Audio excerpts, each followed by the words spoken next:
Right men in wrong party, right meeting in wrong time అనేటువంటి పదానికి కరెక్ట్గా సరిపోతుంది షర్మిల.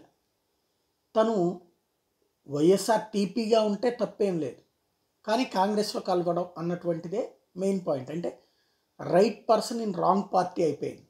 అది కూడా ఆంధ్రప్రదేశ్లో కాంగ్రెస్ పార్టీ ఎంత చెయ్యాలో అంత నాశనం చేశాక రావడం.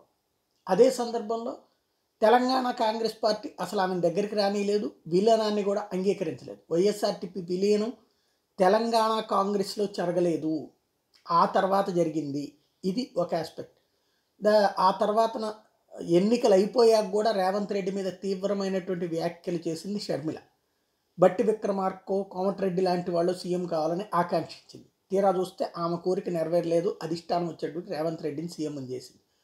ఇప్పుడు ఇక ఆయనతో విభేదాలు పెట్టుకోవడం ఇష్టం లేదు. అందుకనినే షర్మిల తాజాగా రేవంత్ రెడ్డి దంపతుల్ని కలిసి పుష్పగుచ్చాన్ని ఇచ్చింది. వాస్తవంగా ప్రధానమైనటువంటి సమస్య ఏంటంటే ఈ రాంగ్ టైం, అంటే right meeting in wrong time అని ఎందుకన్నానంటే, ఓ పక్కన మొన్న ఈ మధ్యనే మన ఆర్కే గారికి ఇచ్చిన ఇంటర్వ్యూలో గాల్లో కలిసిపోయాడు, మేఘాల్లో కలిసిపోయాడు రాజశేఖర్ రెడ్డి అని మాట్లాడాడు రేవంత్ రెడ్డి. సరే, అది మర్చిపోయి ఉండొచ్చు, ఇవి వినకపోవచ్చు కూడా. కానీ ఇవాళ అసెంబ్లీ వేదికగా జగన్ ఆంధ్ర వాటర్ని దోచుకుపోతున్నాడు, ఏది కేసీఆర్ని మేనేజ్ చేసి నీళ్లు పట్టుకుపోయాడు అని విమర్శిస్తూ ఉన్నటువంటి సందర్భంలో తెలంగాణ ప్రభుత్వం, కాంగ్రెస్, అదే రేవంత్ రెడ్డి తీవ్రస్థాయిలో విమర్శలు గుప్పించిన రోజున ఈవిడేళ్ళు గెలిచింది.